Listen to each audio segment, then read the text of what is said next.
O trecho de serra na BR-376, entre Curitiba e a divisa com Santa Catarina, é um dos mais perigosos do Paraná. Com o temporal de ontem, dirigir naquele trecho não foi nada fácil. Mesmo motoristas com experiência acabaram se envolvendo em acidentes. Nenhum ferimento grave, mas vai ser difícil esquecer esse dia.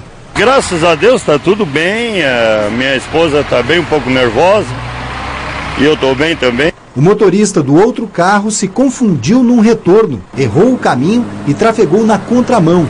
Os dois bateram de frente. Eu cheguei e pedi informação aí adiante, o rapaz disse que eu tinha que voltar uns 40 quilômetros.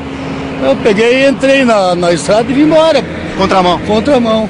Aqui o motorista perdeu o controle, o carro capotou e foi parar no canteiro central.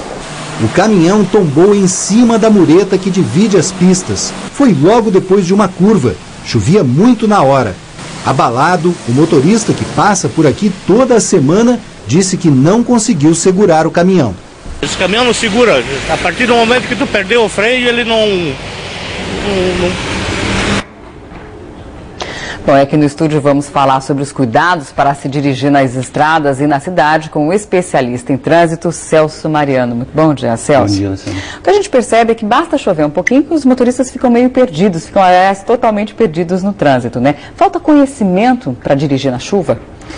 Falta conhecimento, falta percepção de que quando chove fica muito mais perigoso e, na verdade, é um conjunto de fatores que podem explicar. Eu gostaria de falar aqui não como especialista em trânsito. Quando falo em especialista, parece que domina completamente o assunto, e esse assunto é bastante complexo. E é uma grande preocupação minha, pessoalmente, do Instituto Prevenir, do qual eu faço parte, de que o cidadão comum tenha plenas condições de utilizar o trânsito com segurança. Porque senão seria como exigir que para usar óculos alguém precisasse entender de ótica ou de oftalmologia. Pois é, mas como dirigir na chuva então? Que dicas você pode dar para a gente para dirigir com segurança na chuva sem provocar congestionamento, sem ficar parado no trânsito? Eu diria que começa em casa antes de sair. Planejar o trajeto. Para onde eu vou, por onde eu vou, que hora eu vou sair, que hora eu preciso chegar. Saber da previsão do tempo é importante também. Saber da previsão do tempo é extremamente importante, embora o índice de acerto não seja o que a gente gostaria que fosse, mas dá uma boa ideia.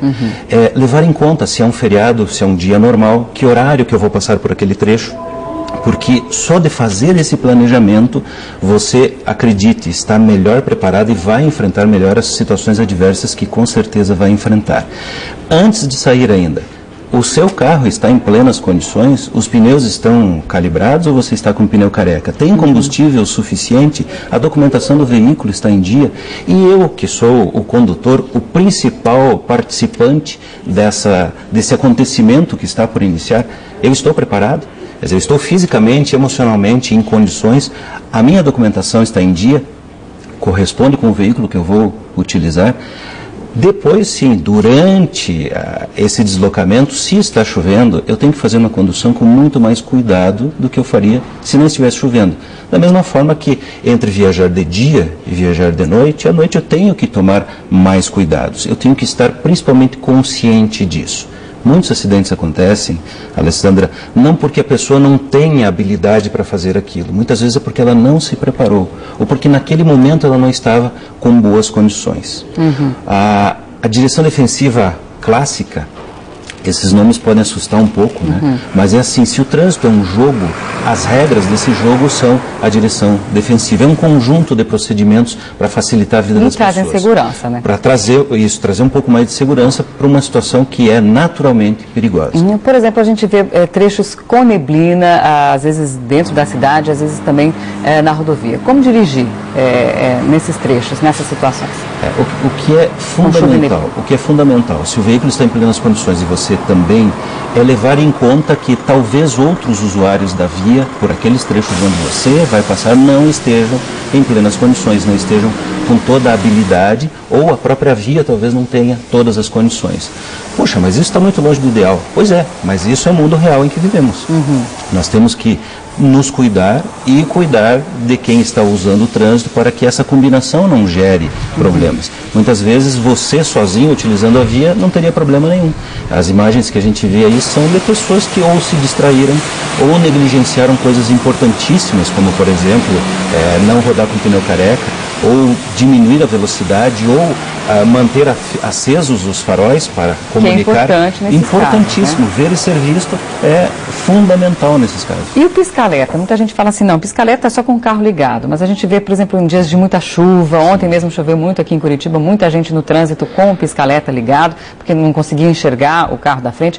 Qual que é a melhor orientação? Qual que é a melhor orientação para se transitar com segurança nesses dias? O pisca-alerta foi feito para utilizar em locais onde ele é exigido por lei, por exemplo, na frente do estacionamento da farmácia. Normalmente tem que ficar com o pisca-alerta ligado. Quando o carro estragar em uma posição que seja o leito da via ou que o acostamento não está bom e que efetivamente gere uma situação de perigo. Então, carro parado, estragado, pisca-alerta ligado. No meio de uma chuva de granizo, ou você acabou de avistar um animal na estrada ou um acidente, você pode ligar sim o pisca-alerta. Dificilmente uma autoridade de trânsito vai considerar que é um ato impensado ou irresponsável. O cuidado que se tem no uso das luzes no trânsito está em função de se preservar o objetivo primeiro das luzes, que é comunicar para onde você vai. Por exemplo, Alessandra, as pessoas não levam em consideração que sinalizar as intenções de manobra, quer dizer, eu ligar o pisca, dar seta, como se diz popularmente, para fazer uma manobra, além de ajudar a fluência, a funcionalidade do trânsito, envolve uma situação de segurança muito grande. Está previsto em lei e você é obrigado a fazer essa sinalização. Por isso tudo, se você desprezar ou usar sem critério, ligando o pisca-alerta numa situação em que não precisa, você está comprometendo esse fator extremamente importante para a segurança no trânsito, que é a comunicação.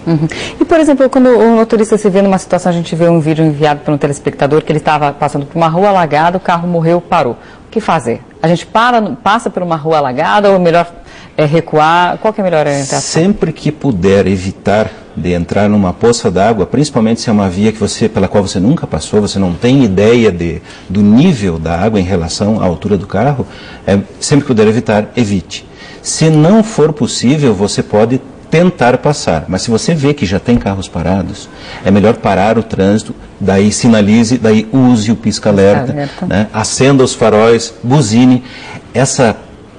Não se trata de fazer escândalo, se trata de prevenir um acidente ainda maior. Muitas vezes nós vemos que pessoas, por curiosidade, param ou diminuem muito a velocidade para assistir o que está acontecendo num acidente e acabam provocando um acidente mais grave ainda. Bom, mais dicas aí para você dirigir com segurança no portal, é o portal do trânsito.com.br. Tem mais de 1.100 páginas de conteúdo, qualquer cidadão, inclusive os leigos, volto a dizer, não precisa ser especialista em trânsito, vão gostar do conteúdo que tem no portal. Vai ser muito útil. Tá ok, muito obrigada. E mais informações também na nossa página na internet.